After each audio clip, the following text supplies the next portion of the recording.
नमस्कार साथियों, मैं कुणाल आप सभी का संस्कृति आईएएस यूट्यूब चैनल पे स्वागत करता हूं। आज की वीडियो में हम लोग बात करने वाले हैं हलाल के बारे में। यह क्या होता है, चर्चाओं में क्यों आया है और इससे संबंधित हर एक प्रमुख बात के बारे में। तो मामला चर्चाओं में क्यों है, सबसे पहले हम लोग यह समझते हैं। तो देखिए, न्यूज़ जो है हमारी वह चली आ रही है उत्तर प्रदेश से, क्योंकि योगी सरकार ने हाल ही में एक आदेश पारित किया और आदेश पारित करते हुए कहा कि हमारे राज्य के भीतर जितने भी प्रोडक्ट ऐसे हैं जिन प्रोडक्ट के ऊपर एक खास टैग लगा हुआ है। कौन सा टैग? यही टैग है वो।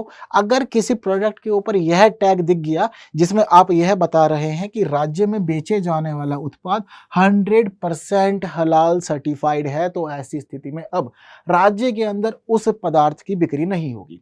ना तो भाई आप उत्पादन करेंगे, ना ही भंडारण करेंगे, ना ही वितरण करेंगे और ना ही बिक्री करेंगे। कुछ भी नहीं कर सकते, पूरी तरह से बैन कर दिया गया है इस प्रकार के टैग लगा हुआ हर एक उत्पाद राज्य के अंदर। तो क्या होता है 100% हलाल सर्टिफाइड प्रोडक्ट, समझेंगे अभी। लेकिन उससे पहले जरूरी है कि एक प्रश्न आपको दिखाया जाए। तो देखिए, जो प्रश्न एग्जाम में आ सकता है वह कुछ इस प्रकार का रहेगा। तो यदि आप लोग आंसर जानते हैं तो जल्दी से बस कुछ नहीं करना, कमेंट कर दीजिए। फिर आप लोगों के लिए बहुत ही महत्वपूर्ण बातें हैं इस वीडियो में, ठीक है।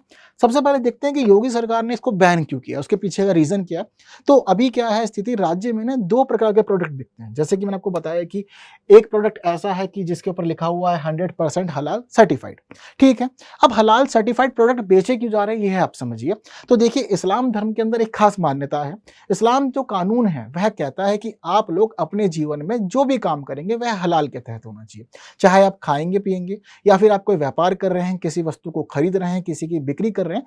हलाल का मतलब है कि इस्लाम आपको वो काम करने की इजाजत दे रहा है।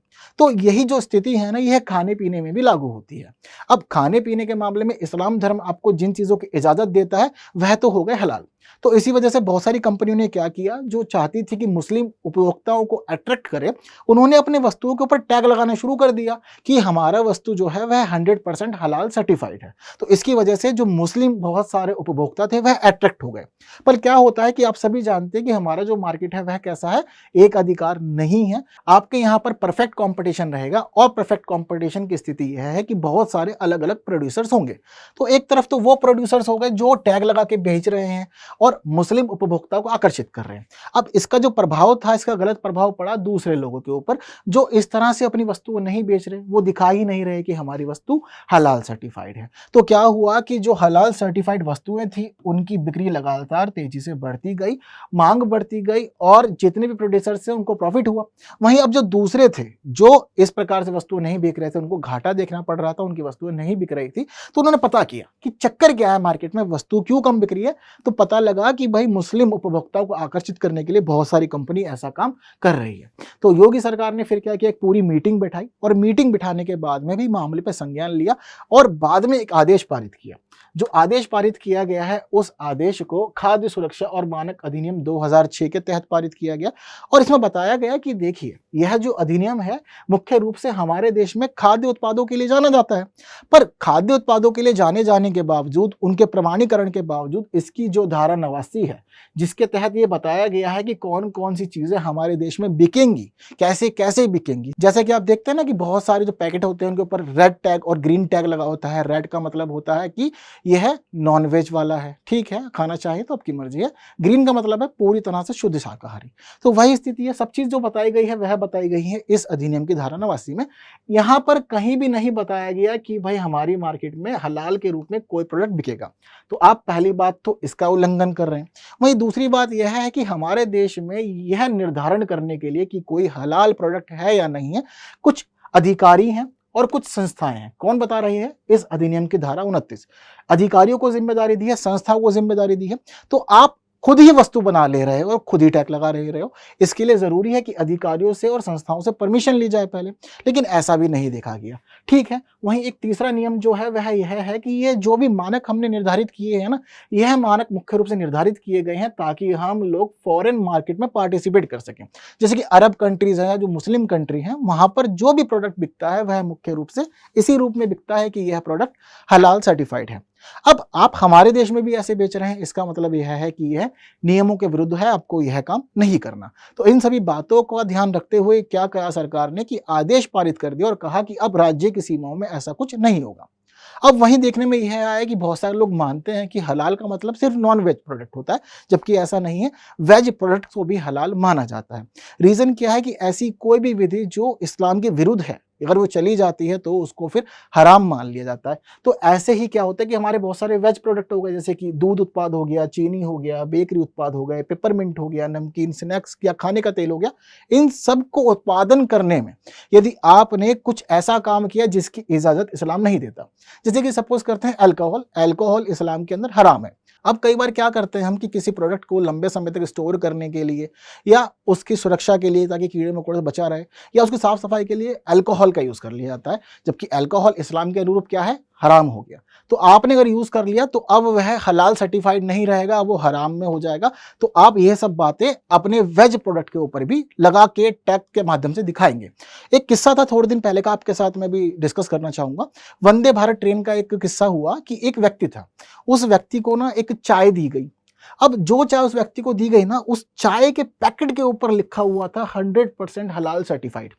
अब बहुत सारे लोग होते हैं मतलब नहीं है, चाय से मतलब है, पीनी तो है। एक व्यक्ति था, उसने पूछ लिया कि आप मुझे ये बताएंगे कि इसके ऊपर ये हलाल सर्टिफाइड क्यों लिखा हुआ है। तो व्यक्ति जो था भाई, उसको तो क्लियर नहीं था, बहुत सारे अब रेल में काम कर रहे हैं, सबको नहीं हर एक जानकारी होती। लेकिन जब मामले की जांच हुई तो पता लगा कि जिस कंपनी का वह प्रोडक्ट था, वह कंपनी फॉरेन मार्केट्स के लिए भी सप्लाई करती है चाय को, जिस वजह से उसके उस पैकेट के ऊपर लिखा हुआ था 100% हलाल सर्टिफाइड। ठीक है, तो इस प्रकार से वेज प्रोडक्ट भी हमारे मार्केट में बिक रहे हैं, और सिर्फ वेज नहीं बल्कि इसके अलावा मेडिसिन भी बिक रही है, चिकित्सा उपकरण, साथ साथ कॉस्मेटिक, उनके ऊपर भी इस प्रकार के टैग लगाए जाते हैं, ताकि जो हमारी मुस्लिम पॉपुलेशन है उसको अट्रैक्ट किया जाए और उसका पार्टिसिपेशन हमारे प्रोडक्ट के लिए बढ़ जाए। ठीक है, तो सरकार ने फिलहाल ये सब आदेश दे दिए, और जितने भी प्रोडक्ट मैंने आपको बताए हैं सबको बैन कर लिया, चाहे वह मेडिसिन ही क्यों ना हो, कॉस्मेटिक्स क्यों ना हो, सब कुछ अब राज्य में बैन है, अगर 100% हलाल सर्टिफाइड टैग उसके ऊपर लगा हुआ है तो। हालांकि राज्य सरकार ने यह अनुमति दी है कि राज्य में लगी हुई कोई कंपनी ऐसे उत्पाद बना रही है जिनका निर्यात किया जाना है, तो ऐसी स्थिति में आप टैग लगाएंगे लेकिन राज्य में नहीं बेचेंगे, इस बात का भी आपको ध्यान रखना है। क्लियर है बात सारी? तो ये सभी खास बातें हैं राज्य सरकार के आदेश की। पर प्रश्न हमारे सामने आ जाते हैं कि हलाल का मतलब क्या होता है, कैसी विधि है, कहाँ पर इसको लागू किया जाता है। तो देखिए, मुख्य रूप से इसको हम जानते हैं कि नॉनवेज आइटम्स जो होते हैं, जैसे कि बकरा, मुर्गा, इन सभी के लिए ही माना जाता है। हालांकि कुछ काम जिनकी इजाज़त इस्लाम में नहीं है, अगर उस कामों को इनके साथ कर दिया जाए या वेज में भी कर दिया जाए तो उनको भी फिर हराम मान लिया जाता है। क्या क्या है चीज़ें, ज़रा समझते हैं अब एक बार। तो देखिए, हलाल जो है यह अरबी भाषा का एक शब्द है, जिसका अगर हम इंग्लिश में अनुवाद करें या हिंदी में अनुवाद करें तो आपको मिलेगा परमिसेबल। परमिसेबल का मतलब अनुमेय, यानी कि आपको इजाज़त है क्या करने की, यानी कि इस्लाम का कानून आपको जो काम करने की इजाजत देता है उसका अर्थ है हलाल हो गया। क्लियर बात सारी की सारी। अब FAO यूनाइटेड नेशंस का ऑर्गेनाइजेशन है, फूड एंड एग्रीकल्चर ऑर्गेनाइजेशन, इसने भी अपनी वेबसाइट पर हलाल की डेफिनेशन दी हुई है, और खास तौर पर इसने कहा है कि वे भोजन, ठीक है, यानी कि खाने पीने की वो सब चीजें जिनकी इस्लाम कानून के तहत अनुमति है, वो सब क्या कहलाएंगे, हलाल कहलाते हैं। क्लियर है बात सारी की सारी। तो यह सब विधि होती है, तो इस्लाम कानून जिनकी इजाजत देता है वह सब कुछ हलाल में आ जाते हैं। हालांकि इसके लिए खास विधि है, अभी आपको वो भी बताएंगे, लेकिन आपको ध्यान रखना है, दो तरह की चीजें हो गई, एक हलाल हो गई और एक हराम हो गई। ठीक है, इस्लाम जिन चीजों की इजाजत नहीं देगा वो क्या होगी, हराम। खास दो चीजों की अगर हम बात करें तो पहला उसमें आएगा सूअर का मांस, इस्लाम में पूरी तरह से हराम है। ठीक है, वहीं दूसरी स्थिति है नशीला पदार्थ, मुख्य रूप से शराब।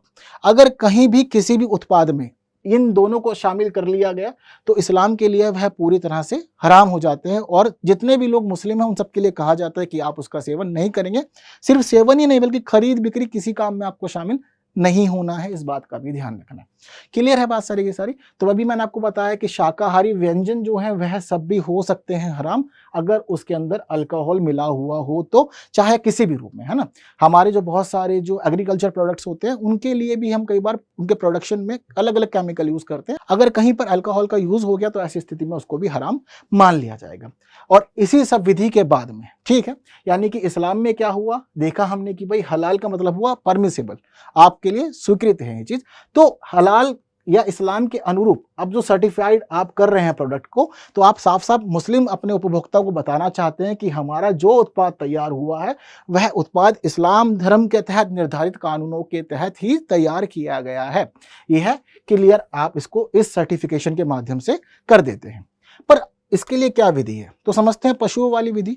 तो देखिए पशु जो बिकते हैं मार्केट में, आप सभी ने देखा होगा ना, मीट शॉप बहुत सारी होती है, बट जनरली आप कभी भी किसी मीट शॉप के बाहर देखेंगे कोई बोर्ड लगा होगा तो आपको दो अलग अलग चीजें देखने को मिलेगी। बहुत सारे लोग लिखते हैं हलाल मीट, बहुत सारे लोग लिखते हैं झटका मीट, ठीक है। तो दो अलग अलग जो ये बातें हैं, इसका अर्थ क्या है कि हलाल जो मीट होता है वो लोग दिखाना चाहते हैं कि जो मुस्लिम लोग हैं वह खरीद सकते हैं क्योंकि इस्लाम में इसकी अनुमति है। वहीं झटका का मीट जो होता है वो देखा जाता है कि सिख लोगों के अंदर, पंजाबी लोगों में बहुत अधिक प्रचलन में है, हिंदू लोग भी बहुत सारे झटके का मीट लेना ही पसंद करते हैं, ऐसा मार्केट में माना जाता है, ये ट्रेंड है। तो जो हलाल लिखने का मतलब है कि जो मुस्लिम लोग हैं वह इस चीज को ध्यान में दें, उनका आकर्षण बढ़े उस तरफ कि ठीक है यह अपनी वाली दुकान है। तो इसके लिए कुछ खास नियम होते हैं। तो देखिए हलाल कैसे किया जाता है, जो गले की जो नसें होती हैं उसको काट दिया जाता है। अब इसके तहत नियम यह है कि पशु जिसको आप अभी सेवन करेंगे वो अपनी अंतिम अवस्था में जीवित होना चाहिए, उसकी सांसें ठीक चलनी चाहिए, कोई बीमारी नहीं होनी चाहिए, वह अनकॉन्शियस नहीं होना चाहिए। इन सभी बातों का ध्यान यहाँ पर दिया जाता है, ठीक है। साथ साथ कुछ खास नियम यह भी हैं कि भाई जो भी मीट काटने वाला व्यक्ति है वह एक समझदार मुस्लिम व्यक्ति होना चाहिए, तभी वह हलाल में आएगा। अगर कोई नॉन मुस्लिम उसका काटता है तो ऐसी स्थिति में वह एग्जैक्टली हराम हो जाएगा। इतना क्लियर है आप लोग को, ठीक है। इसके अलावा एक नियम ये भी है कि अगर किसी प्रकार की मशीन का उपयोग आप कर रहे हैं किसी जीव को मारने के लिए तब भी वह हराम में आ जाएगा। हालांकि कुछ खास नियम और माने जाते हैं कि जैसे कि काबा की तरफ मुंह करके पशु को मारना, और कुछ खास जो शब्द होते हैं वह शब्द अंत में कहना या अल्लाह को, ईश्वर को याद करना, यह विधियां भी हलाल के तहत शामिल हैं। इतना क्लियर है आप सभी लोगों को। तो यह विधि होती है हलाल वाली। वहीं दूसरी विधि जो झटका वाली होती है उसमें क्या किया जाता है कि जो जीव है, ठीक, उसकी गर्दन पे एक तेज धारदार हथियार से वार किया जाता है। हालांकि इस प्रकार के वार से क्या होता है कि ब्लड जो है ना वो शरीर के अंदर ही रुक जाता है, क्योंकि तुरंत एक लेयर बन जाती है जो ब्लड को बाहर आने नहीं देती। तो इस्लाम धर्म के तहत क्या होता है कि ऐसा माना जाता है कि ये एक साइंटिफिक रीजन है कि जब आप हलाल का मीट लेंगे तो नसें कटेंगी, जो पशु है वह जीवित रहेगा इस दौरान, तो जीवित रहने के दौरान उसका ब्लड सर्कुलेशन चलेगा। ब्लड सर्कुलेशन चलने का मतलब यह है कि अगर ब्लड में कोई बीमारी है तो वह बीमारी भी बाहर आ जाएगी और उसका शरीर जो है वह रक्त को सारा बाहर निकाल के खाली हो जाएगा। यह भी एक इस्लाम के तहत मान्यता होती है किसी भी प्रकार के हलाल मीट को लेने का। तो झटके में क्या होता है कि आपने मार दिया, झटके से मारा तो लेयर बन गई और ब्लड बाहर नहीं आ पाया, पूरा का पूरा जो ब्लड है वह शरीर के अंदर ही रह जाता है। इसका चलन जो है वह बाकी कम्युनिटियों के तहत होता है। ऐसा भी माना जाता है कि इस प्रकार के वध में पहले जीव को बेहोश किया जाता है, उसके बाद उसके गर्दन पे शक्तिशाली वार यानी कि धारदार हथियार तेजी से मार दिया जाता है, गर्दन उसकी पूरी एक बार में अलग हो जाती है। तो इस प्रकार का मीट क्या कहलाएगा, झटका। दूसरा जो आपको बताया धीरे धीरे मारना यानी कि हलाल करना, ठीक है। कभी कभी हालांकि बहुत सारे लोग टर्म नॉर्मली भी यूज करते हैं ना, किस मामले में बता सकते हो आप लोग? कई बार होता है ना जब आपको कोई धीरे धीरे पैसे खर्च करवाता है तो आपके दोस्त बताते हैं कि बेटा हलाल किया जा रहा है तेरे को, तो वो धीरे धीरे वाली जो विधि होती है ना वो हलाल करने के लिए ही लागू होती है या मानी जाती है, स्वीकृत, ठीक है। तो ये पूरा कॉन्सेप्ट समझ गए आप सभी लोग। अब हम लोग समझते हैं कि भारत के अंदर हलाल प्रमाणीकरण की व्यवस्था क्या है। योगी सरकार ने तो भाई फिलहाल कह दिया कि आप राज्य में नहीं बेचेंगे, क्लियर है, लेकिन इसके अलावा हमारे देश में क्या क्या विधियां हैं जरा एक बार समझते हैं। तो देखिए जो ये हलाल प्रमाणीकरण की व्यवस्था है 1974 से पहले कहीं नहीं थी, यानी कि पूरी दुनिया में ऐसा कुछ हुआ ही नहीं करता था। तो मुस्लिम देशों में इसका चलन शुरू हुआ और जो प्रोडक्ट्स थे उनको हलाल सर्टिफाइड करना शुरू कर दिया गया। हालांकि शुरुआत में जो विधि थी वह मुख्य रूप से मीट के लिए लागू होती थी, बाद में हम इसको 1993 में सभी प्रोडक्ट यानी कि चाहे वेज हो नॉन वेज हो हर एक तक इसको बढ़ा दिया गया। हम देखते हैं कि इस दौरान पूरी दुनिया के अंदर तेजी से अपर मार्केट का चलन चलना लग गया था और तेजी से उत्पाद एक देश से दूसरे देश जा रहे थे। तो इस वजह से 1993 में अन्य उत्पादों तक भी इसको बढ़ा दिया गया।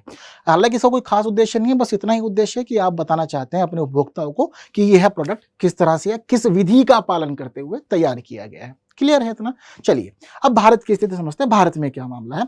तो देखिए भारत में अभी भारत सरकार ने कोई भी विधि को स्वीकृत नहीं किया है। कुछ होता है ना आधिकारिक विधि कि सरकार ने विधि मानी है, इसका पालन होगा। जैसे कि अभी भारत में जितने प्रोडक्ट है किसके मान्यता चलते हैं, फसाई आप सभी जानते हैं, ठीक है, FSSAI। फसाई क्या होगा, आप कभी भी कुछ भी फूड प्रोडक्ट लेते हैं सबके ऊपर फसाई लिखा होगा। फसाई लिखने का मतलब यह है कि यह एक ऐसा ऑर्गेनाइजेशन है जिसके ऊपर हमने जिम्मेदारी डाल दी है कि भाई जो भी बिकेगा आप संभालो, आप जिम्मेदारी लो और सिर्फ क्वालिटी चेक करो। ठीक इसी प्रकार हमारे देश में कोई हलाल है या नहीं, इसके लिए जो जिम्मेदारी दी गई है वह कुछ ऑर्गेनाइजेशन को दी गई है, पर हलाल के निर्धारण के लिए कोई भी विधि स्वीकृत नहीं है। अभी सारा काम जो चलता है प्राइवेट ऑर्गेनाइजेशंस कर रही हैं, ठीक है। हालांकि अब गवर्नमेंट ऑर्गेनाइजेशंस का इन्वॉल्वमेंट भी इधर धीरे धीरे होने लग गया है, प्रमाणित कर दिया गया इसी साल से, वर्ष 2023 से ही गवर्नमेंट ऑर्गेनाइजेशंस को इसमें शामिल कर लिया गया। मुख्य जिम्मेदारी के अंत में जो है वह प्राइवेट कंपनीज को है कि आप ही चेक करेंगे कि कैसा है कैसा नहीं है। तो अभी वर्तमान में हमारे देश में जो 2 सर्टिफाइड ऑर्गेनाइजेशन है उनका नाम क्या है, हलाल इंडिया प्राइवेट लिमिटेड और दूसरा है जमीयत उलमा ए हिंद हलाल ट्रस्ट। ये 2 ऐसे ऑर्गेनाइजेशन है जिनको बोला गया है कि आप हलाल प्रमाणित प्रोडक्ट्स की जांच करेंगे, देख रेख करेंगे, आपके अनुरूप काम चलेगा। रीजन क्या है, देश में नहीं बेचना है लेकिन निर्यात के लिए आपको काम करना है और प्रोडक्ट पे लेबल लगाना है ताकि जो हमारी कंपनियां हैं उनका ग्लोबल पार्टिसिपेशन बढ़ सके। ठीक है, तो स्थिति क्या है देखिए, अभी इस साल 2023 में ही एक आदेश आया वाणिज्य मंत्रालय की तरफ से। तो वाणिज्य मंत्रालय ने कहा कि देखिए, अगर कभी भी कोई कंपनी हलाल प्रमाणित उत्पादों की देखरेख करना चाहती है तो उसके लिए जरूरी है पहले आपको प्रमाण पत्र लेना होगा भारतीय गुणवत्ता परिषद से। ठीक है, इसके तहत एक बोर्ड है, आपको उससे लेना होगा। तो उस बोर्ड का नाम क्या है, कृषि और प्रसंस्कृत खाद्य उत्पाद निर्यात विकास प्राधिकरण। यह है जो प्राधिकरण है, इसके ऊपर जिम्मेदारी डाल दी गई कि भाई देखो, हमारे देश में जितने भी हलाल प्रोडक्ट वाली कंपनियां हैं, जो भी सर्टिफाइड कर रही हैं चीजों को, यह सब काम आपकी निगरानी में होगा और आपको हर एक चीज का ध्यान रखना है, कहीं पे कोई कॉम्प्रोमाइज नहीं होना चाहिए। तो इसके अनुरूप ही सारा का सारा काम चल रहा है। यही प्राधिकरण देख रहा है कि हलाल प्रोडक्ट कैसे कैसे तैयार हो रहे हैं और उन पे टैग लग रहा है तो सब चीजें वैलिड है या नहीं है। वहीं इसके अलावा एक योजना भी भारत सरकार ने शुरू की है जिसका नाम है भारत अनुरूपता मूल्यांकन योजना, ICAS। तो यह जो पूरी योजना है यह भी मुख्य रूप से हलाल प्रमाणीकरण के लिए ही है, चाहे मांस हो चाहे मांस उत्पादों हो, इसके अनुरूप ही यह प्रमाणीकरण का काम किया जाता है, इसी योजना को देखरेख करते हुए, इसी योजना के तहत। क्लियर है सारी की सारी बात। हालांकि अगर भारत सरकार अपने देश में कोई भी प्रोडक्ट मंगवा रही है, अब जैसे कि हम देख रहे हैं कि हमारे यहाँ प्रोडक्ट बन रहा है, दूसरे देशों में जा रहा है तो लेबल के साथ जा रहा है, तो एक स्थिति कई बार आ जाती है कि क्या भारत में आने वाले प्रोडक्ट भी इस प्रकार के आ रहे हैं। तो भारत सरकार ने साफ साफ कहा हुआ है कि जो प्रोडक्ट हमारे देश में आएगा दूसरे देशों से, उसके ऊपर इस प्रकार के किसी भी लेबल की कोई जरूरत नहीं है। हम नहीं चाहते ऐसा कोई भी लेबल लग करके आए। और इस लेबल को लगाने का मेन रीजन आपको शुरुआत में बता चुका हूं, क्या रहता है, मुख्य रूप से उस कम्युनिटी को अट्रैक्ट करना जो इस्लाम धर्म के कानूनों का पालन करती है। तो दैट्स इट। अभी इतनी ही महत्वपूर्ण बातें जो थी आपके जानने के लिए, हर एक बात मैंने आपको बता दी है। इतना भी ध्यान रखना है कि एक क्वेश्चन जो शुरू में बताया था, इसका जल्दी से अब आंसर कमेंट कर देना है। देखते हैं कि कितने लोगों ने ठीक से पूरा मामला समझा और आने वाले एग्जाम में यदि कहीं कोई बात आती है तो अब आप लोग बताने में पूरी तरह से सक्षम हैं। तो जल्दी से आंसर कमेंट कर देना है। कहीं प्रश्न समझने में कोई दिक्कत है तो मुझे बता देना है। क्लियर है इतनी बात। अगली वीडियो में फिर मिलेंगे, कुछ ऐसी बातें करेंगे। उम्मीद करता हूँ कि यह सेशन आपको पसंद आया होगा। अगर अच्छा लगा तो वीडियो बाकी साथियों तक भी शेयर जरूर करनी है। हालांकि आप सभी लोगों को इस प्रश्न का आंसर भी चाहिए होगा, तो देखिए प्रश्न का आंसर आप लोग की स्क्रीन पर है। ठीक है, सही है या नहीं बताइए। अगली वीडियो में फिर मिलते हैं कुछ खास बातों के साथ। तब तक के लिए विदा दीजिए। Thank you so much.